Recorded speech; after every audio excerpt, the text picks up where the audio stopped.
പത്തനംതിട്ടയിൽ ഷിഗല്ല രോഗവ്യാപനം തടയുന്നതിനായി അടിയന്തര യോഗം വിളിക്കണമെന്ന കെ.യു. ജനീഷ് കുമാർ എം.എൽ.എ.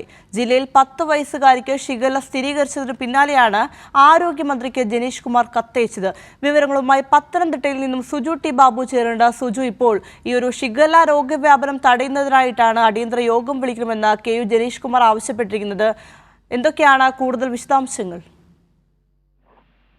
വിഷ്ണുപ്രിയ, ഇന്നാണ് ഇപ്പോൾ ഈ ഷിഗല്ല രോഗബാധ പത്തനംതിട്ടയിൽ സ്ഥിരീകരിക്കുന്നത്. 10 വയസ്സുകാരിക്കാണ് രോഗമുണ്ടായിരിക്കുന്നത്. ഇപ്പോൾ പത്തനംതിട്ട ജില്ലാ ആശുപത്രിയിൽ ചികിത്സയിലാണ്. ഈ സാഹചര്യത്തിലാണ് PC വിശ്വനാഥ് ജില്ലയുടെ ചുമതലയുള്ള സാംസ്കാരിക ടൂറിസം വകുപ്പ് മന്ത്രിക്ക് കോന്നി MLA കെ.യു. ജനീഷ് കുമാർ കത്തയച്ചിരിക്കുന്ന അടിയന്തരമായി തന്നെ ജില്ലയിൽ ഇത് സംബന്ധിച്ച് രോഗവ്യാപനം തടയുന്നതിനായി ബന്ധപ്പെട്ട് യോഗം, അതായത് പ്രതിരോധ നടപടികളും ചർച്ച ചെയ്യാൻ വേണ്ടി യോഗം വിളിച്ചു ചേർക്കണം എന്നാണ് ഇപ്പോൾ കെ.യു. ജനീഷ് കുമാർ MLA ആവശ്യപ്പെട്ടിട്ടുള്ളത്. കോന്നി ഉൾപ്പെടെയുള്ള മണ്ഡലങ്ങളിലെ ജില്ലയിലെ മലയോര മേഖലയിലെ ഗ്രാമീണ പ്രദേശങ്ങളിലും ശുദ്ധജലം ലഭ്യത ഉറപ്പുവരുത്തുക, ഹോട്ടലുകൾ, തട്ടുകടകൾ, വിദ്യാലയങ്ങൾ എന്നിവ കേന്ദ്രീകരിച്ച് കർശനമായി ശുചിത്വ പരിശോധന നടത്തുക എന്നിവ അടിയന്തരമായി ചെയ്യേണ്ടതുണ്ടെന്ന് മന്ത്രിക്ക് അയച്ച കത്തിൽ കെ. ജനീഷ് കുമാർ വ്യക്തമാക്കുകയും ചെയ്യുന്നു.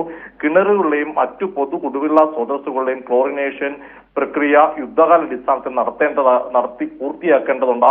ഈ വക കാര്യങ്ങൾ ചർച്ച ചെയ്യാൻ വേണ്ടി ജില്ലയിലെ പ്രതിരോധ പ്രവർത്തനങ്ങൾ ഏകോപിപ്പിക്കുന്നതിന് വേണ്ടിയുമാണ് യോഗം വിളിച്ചു ചേർത്ത ആസൂത്രണം ചെയ്യണമെന്നാണ് ഇപ്പോൾ PC വിശ്വനാഥിന് കെ. ജനീഷ് കുമാർ MLA അയച്ച കത്തിൽ വ്യക്തമാക്കുന്നത്.